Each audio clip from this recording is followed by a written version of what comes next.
The story begins in the springtime. Inside an ordinary breakfast place, there's a man with a messy tie thinking about this time of year. As everything awakens and flourishes, he alone is fading away, nearing his end. I never imagined it would turn out this way, not for me. I'm John Constantine, emerging from shadows in a trench coat, cigarette in hand, arrogantly prepared to face death and insanity. I have a plan to save you, even at the cost of every last drop of your blood. I'll banish your demons, defeat them utterly, and show them no mercy. I'll retreat into the darkness, leaving only a greeting, a wink, and a joke as I walk my solitary path. Anyway, who would want to walk with me? The road shouldn't end here or like this. I should die the way I've lived. One day I would go too far, getting too clever. Hell would snap its jaws shut, and I would be too slow. My death would be unique, but that's not the real problem. I'm so stupid to believe that my death shouldn't be so ordinary. But that's not the real problem. The problem is this: I'm dying. Constantine realized how serious his illness was just a few days ago when a sharp pain forced him to. He awoke with the taste of blood in his mouth, which frightened him. He rushed to the bathroom and began vomiting. First blood, then a piece of himself. John kept considering all the possibilities over and over again. Maybe it was some trick of the demon, blood or Nergal, or maybe some after effect of what happened in the fall in the uterine cave, where he met his dead brother. In recent months, Constantine appeared to have retired, avoiding involvement in anything paranormal.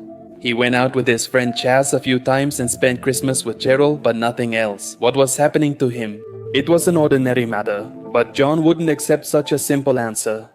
Later, he went to the hospital to get the results of his previous tests. The doctor immediately told him that he had bad news. It was lung cancer, and according to the tests, it was terminal. John didn't hear the rest of the doctor's words. Only when he was asked if he was a smoker did he answer that he had just quit. Smoking 20 to 30 cigarettes daily was assumed to be the root of the problem. Constantine left the place thinking about the habit that was leading him to death. Then he smoked another cigarette. Few people really think about dying. Paranoids worry about it without truly understanding it. Victims of accidents and murders don't have time. You only think about them and take your time. And you only take your time if you know it's going to happen. Thoughts of death consume every waking moment before sleep. What remains? In his thoughts, John began to say goodbye to the world, to his city, to getting drunk and chasing monsters, to seeing his friends. He recalled having trouble sleeping the night he found out about his cancer. He had a nightmare, submerged in total darkness, but he felt like he was inside a wooden box.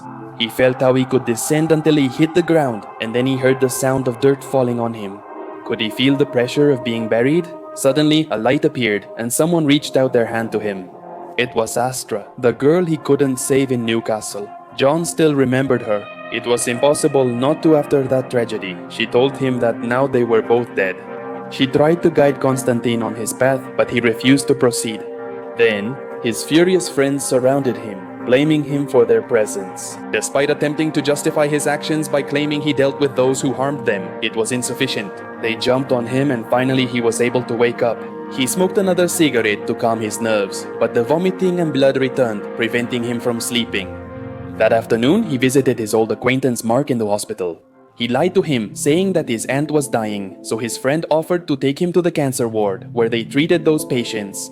Some would be saved thanks to chemo and all that, but for the others, they could only fill them with medication to ease their pain a little. Mark had to leave because of an emergency, leaving John alone while he thought about how he didn't want to leave the world this way, just lying there peacefully. He'd rather cut his own throat than this. An old man called out to him from across the room. He asked John for a cigarette, and out of nowhere, they both started talking. Constantine didn't lie to him and let him know that he might soon be locked up in this room too.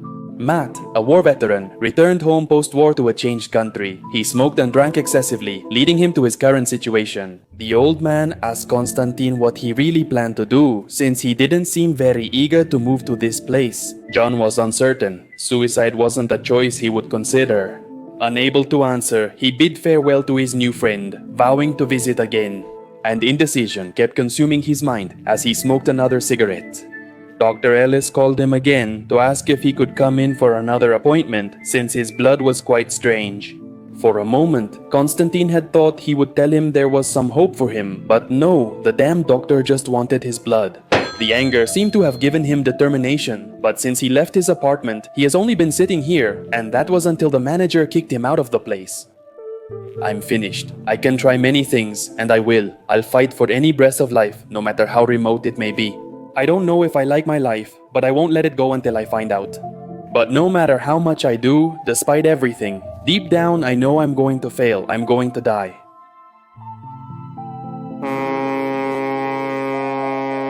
John Constantine took a boat to Ireland to visit his friend Brendan Finn. He recently called him for help with his cancer, without mentioning it directly, only asking for a favor.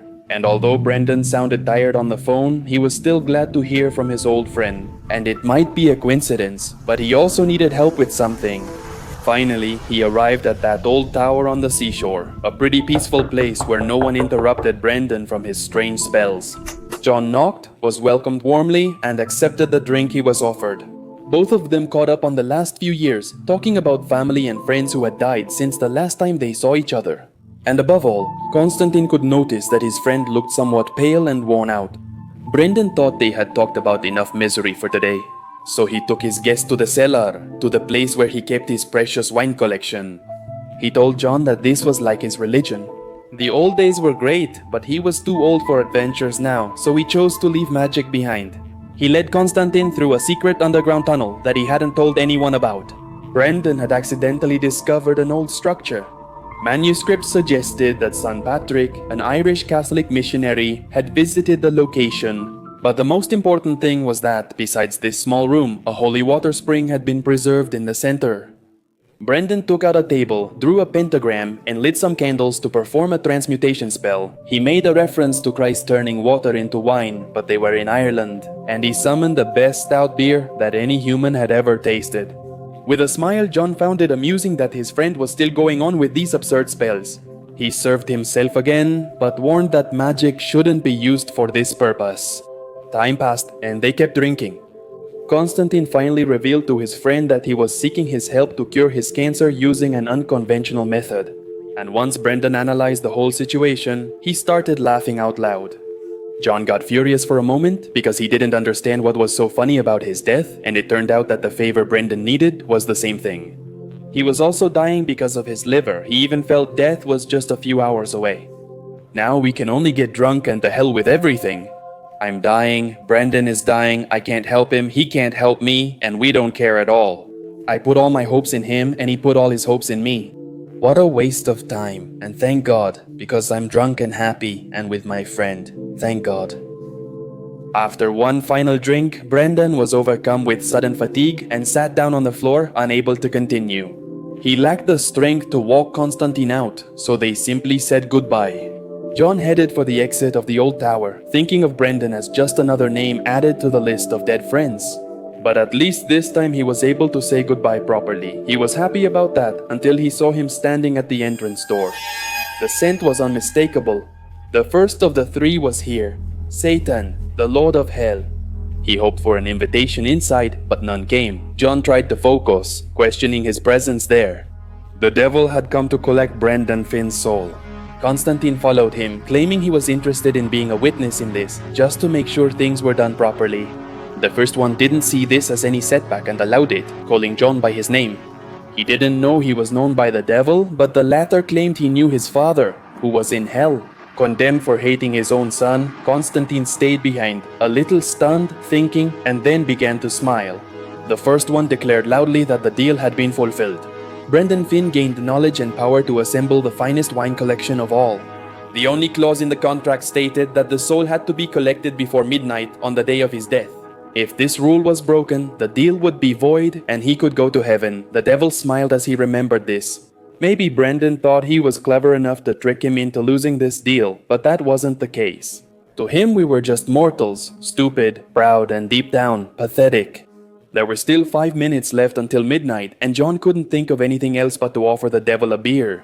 He said Brendan considered himself the king of drinkers, but if John drank with the devil, Brendan's soul would lament in hell. When he found out that Constantine had surpassed his achievements with this unique feat, a wine collection was nothing compared to sharing a beer with the Lord of Hell. The first one approved of John's cleverness and accepted his invitation. Even he thought it was a splendid drink, and Constantine agreed with him. He told him that as long as the candle stayed lit, the beer wouldn't turn back into holy water. Constantine kicked the table, knocking over the candles and causing the fire to go out. Satan began to choke on the stench of the holy water inside his physical form.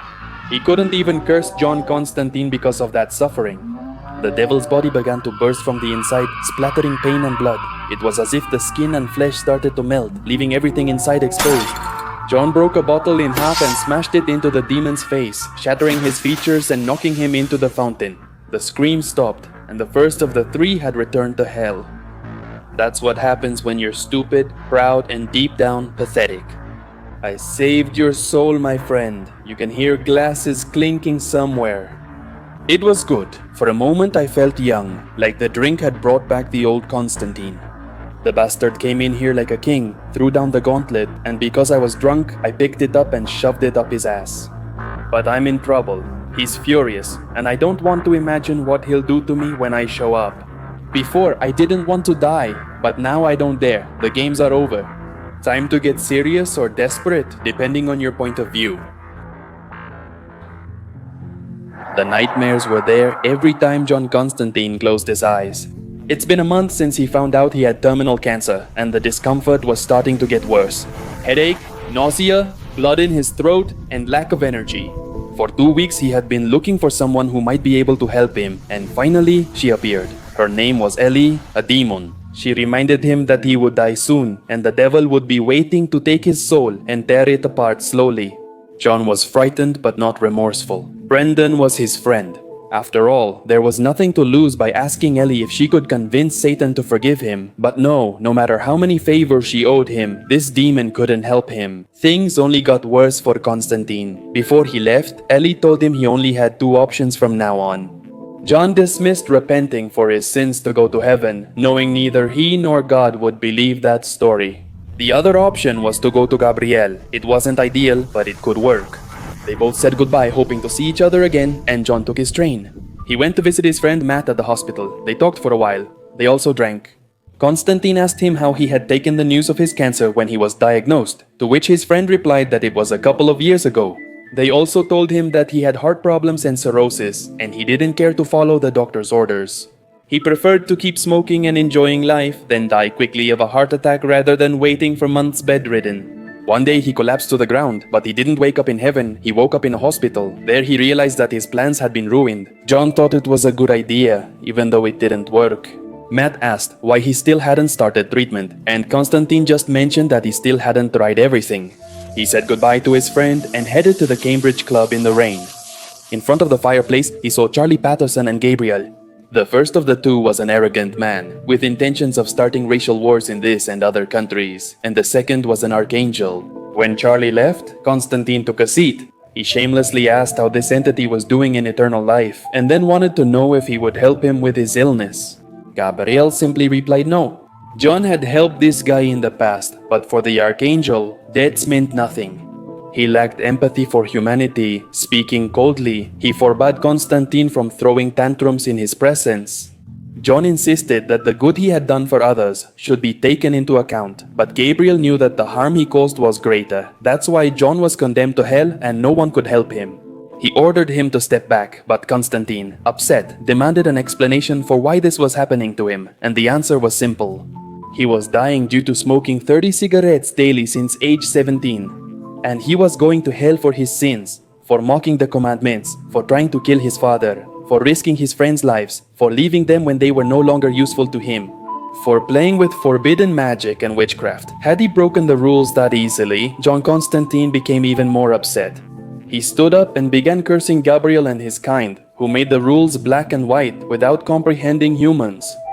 Gabriel stood up and asked the detective to leave once more, remembering not to hurt the foolish mortal. This time, Constantine was furious, but he didn't leave the place without letting the archangel know first that the guest who was here before, the one he was helping, was a supremacist and was gaining some power in the government to satisfy his ambitions. I hope your father doesn't know who you're playing with, Gabriel. I don't think he would approve. John would actually get his revenge later using this information, but that's another story we might talk about someday. Constantine left, out of ideas. He spent 3 hours drinking, hoping for inspiration. He couldn't think of anything. Cursing Gabriel for not helping, he realized he was wrong and began reflecting. After a short while, he realized that in fact, he was doing things differently. I go around asking people for help, but usually I manage on my own, right? Alright, think, I'm doomed because hell is claiming my soul. No, that's not it. Hell is a place, not a person. It's him. If I have to deal with someone, it has to be maldición. This is twisted and it's crazy and stupid, but could it work? Constantine had the idea to negotiate with the first of the fallen, with Satan, or maybe not really negotiate, but trick him. He poured himself another beer before carrying out a feat that no one has ever attempted. Death was breathing down John Constantine's neck. The tremors were becoming more frequent, and he couldn't even open his pack of cigarettes. He visited his father's grave, the man he had attempted to kill, and then his sister. She noticed his poor condition, but he lied, blaming it on the flu. She was happy to see him, but disappointed when Constantine refused to visit his niece Gemma. He mentioned that this was a goodbye, and he wasn't coming back. They remained silent for a moment, until she dared to ask if this farewell had something to do with his work. She never wanted to know too much about it. She was afraid, and Constantine told her that all the spells and demons were just a bunch of nonsense. There was no reason to fear it. Constantine and the other person hugged tearfully, and he asked her to send his regards to Gemma. He was too much of a coward to say goodbye, and then he left. He took a train to London, where Chaz awaited him. At first everything seemed fine, even though Chaz noticed how haggard John looked. For his part, the detective just made fun of his friend's little car. Their last encounter ended badly. Chaz sold his car and borrowed from a dangerous lender to buy this junk. Constantine's constant criticism about that infuriated Chaz due to how he was treated each time, always asking him for free rides, involving him in dangerous matters he had no idea about. His anger didn't escalate. John reached his destination and left as if nothing had happened. As Constantine walked away, Chaz called him a bastard. He then noticed that Constantine had left a letter and some money on the seat. In Liverpool, bookies are unfamiliar with me. This will cover a new cab and provide some extra compensation for your help. I disliked having to bring you with me, claiming you owed me a favor. I've done that with too many people. Let's settle up, as this is our last time seeing each other. I've screwed over one bastard too many, and I don't think I'll get out of this one. It's a shame. I'm writing to you on the train from Liverpool because I felt stupid saying this to your face. But it's been a pleasure meeting you, Chaz, and I'm proud to call you my mate.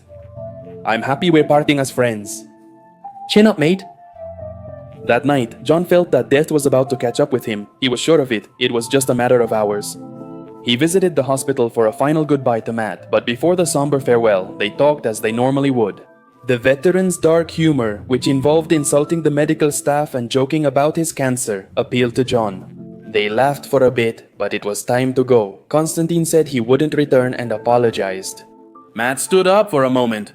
He told his friend not to apologize, thanked him for the visits and gifts, shook his hand, and advised him to never dwell on anything in his mind as it wasn't worth it. Constantine went to an old apartment, where the evil he left behind still echoed in the walls. It was a good place, an abandoned spot. No one would come in or see anything he was about to do. He drew a pentagram on the floor and lit the candles. He was ready to perform an invocation. The flames appeared and the room darkened. It was the second of the three, the one who spoke from hell. He had never come face to face with John Constantine, but the detective's reputation preceded him, even in the underworld.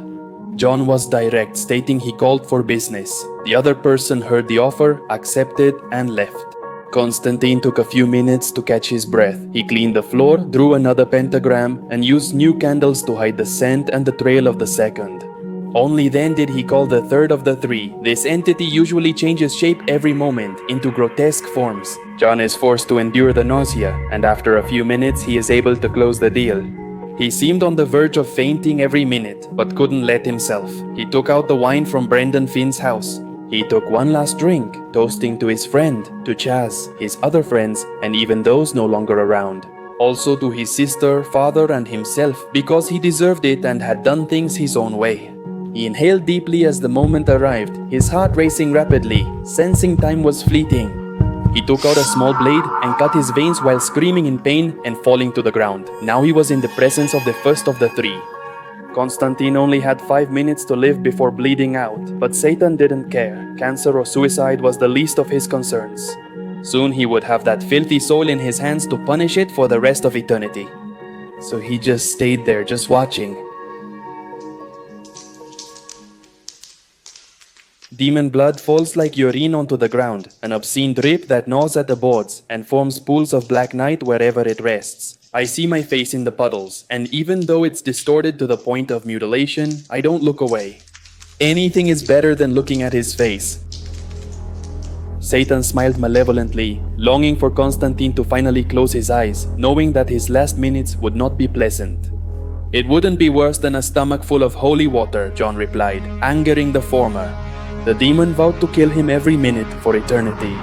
But Constantine didn't seem to take his words seriously. He just said that he would have to wait in line if he wanted to claim his soul. The room grew dark, and the second of the fallen emerged, demanding his right over Constantine. The first refused to give up John's soul, saying that by right of insult it belonged to him, but the second had a contract that couldn't be broken. Then the third of the fallen appeared, claiming his prize. Satan ordered his brother furiously to return to hell, but he didn't obey. Constantine had also sold his soul to this demon, and the third had no intention of letting him escape. The second one reiterated that he had a contract. And once again, the first one shouted angrily that he was the one who should keep John because of the great offense he had committed. His brothers asked what this insult had been, which was so serious as to claim his soul in this way, but Satan did not want to answer. John interrupted them, revealing that while they were drinking, he had switched his beer with holy water during a moment of distraction. The first one was not only enraged but was also being humiliated in front of his brothers. The second and the third couldn't stop laughing. With the little strength he had left, Constantine stood up, reminding those two that they had also been deceived. So greedy, so blinded by haste, that they didn't even check that their soul had already been condemned. Both of them had an equal contract. They were fooled as if they were beginners, and the first one was mocking that. The tension between the brothers was growing. They were threatening each other with intentions of starting a battle and destroying the balance of hell. John Constantine issued an ultimatum. If he released his grip, he would perish. Who would then claim his soul? The death of this cursed man was problematic as his soul belonged to 3 entities, and one had to claim it. The demons wouldn't give in, and going to war was the other alternative, but destroying each other would guarantee victory for their enemies. In the end, the first one spoke. Constantine's actions were not possible for any other mortal. They had to stay silent. Even though their pride had been trampled, John knew they only had one option left to keep his soul away from them, but the devil kept trying to find another solution. The decisive moment came when Constantine opened a second wound on his wrist, immediately collapsing to the ground. He was dying. In the distance, there's a sound resembling rain on a rooftop. It's my blood splattering against the wall. 15 seconds and I'll likely die. If I wake up, it'll be on earth because I'll have forced their hand.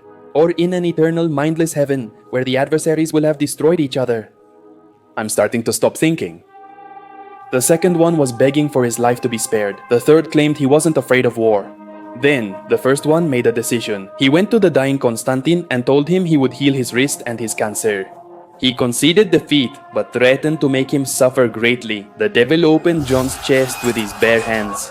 He couldn't even scream. He just felt each of his ribs breaking. He felt his organs being moved to make space and remove his tumor.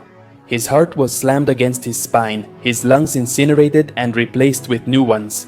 The wounds on his wrist were sealed. With the heat of his finger, Constantine writhed on the ground and was burned by the flames of hell. A bag of burning flesh lay motionless on the ground for a few seconds. Then, a blinding light flooded the room, and there he was, reborn, still suffering from what they did to him. But that was nothing compared to the DACA that John had driven into the demons. Right in the pride, El Diablo turned once more to the bastard, more than anything else he had ever desired in his existence. More than the heart of Christ on a silver platter, more than bathing in the blood of angels with God drowning in filth. He wanted him, to kill him once and for all, but Constantine stopped him cold. No, you won't. You won't kill me even once, my friend. In fact, I think you'll try to keep me whole. As soon as I die, the soul will have to be collected, right?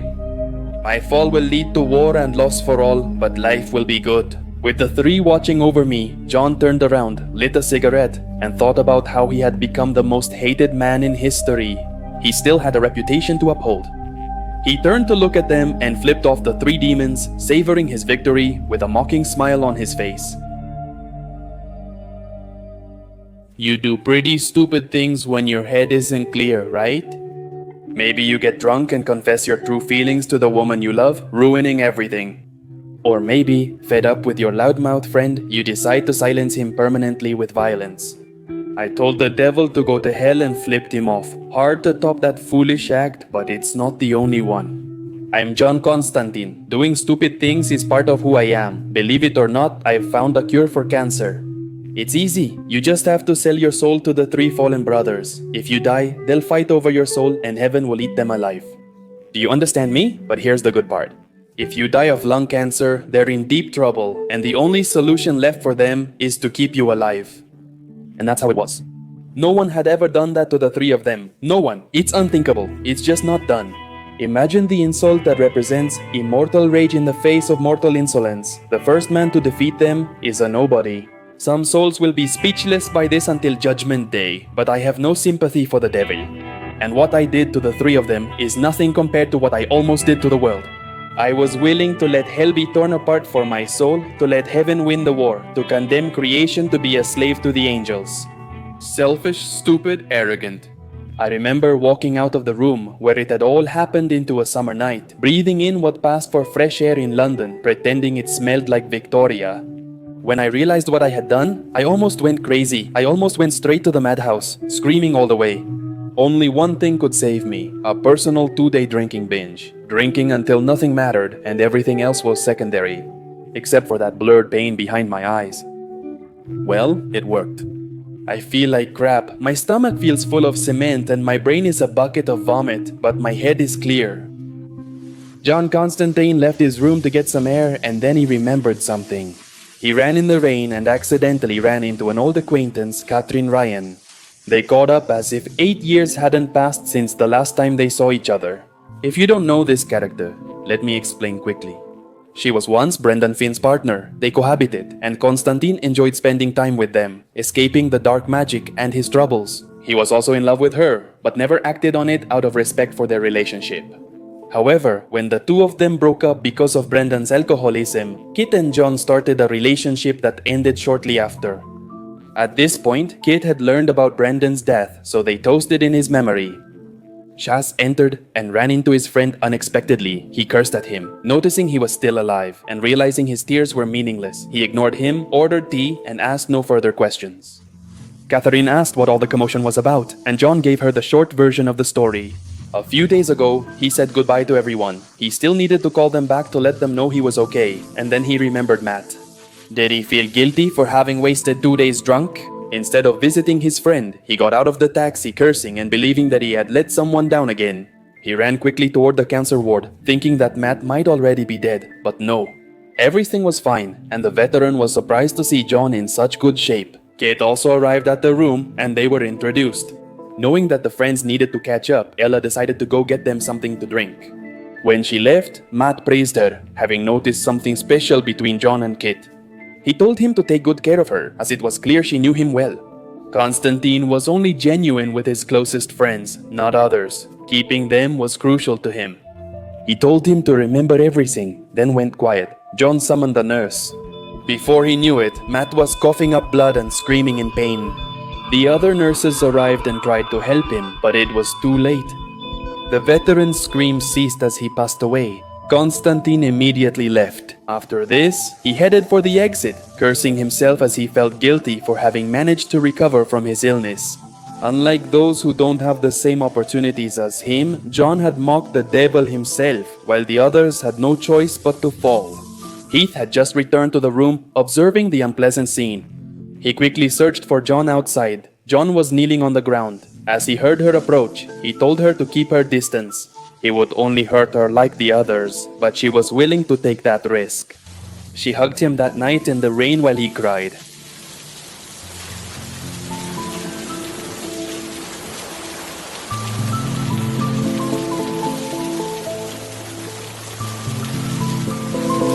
Thank you.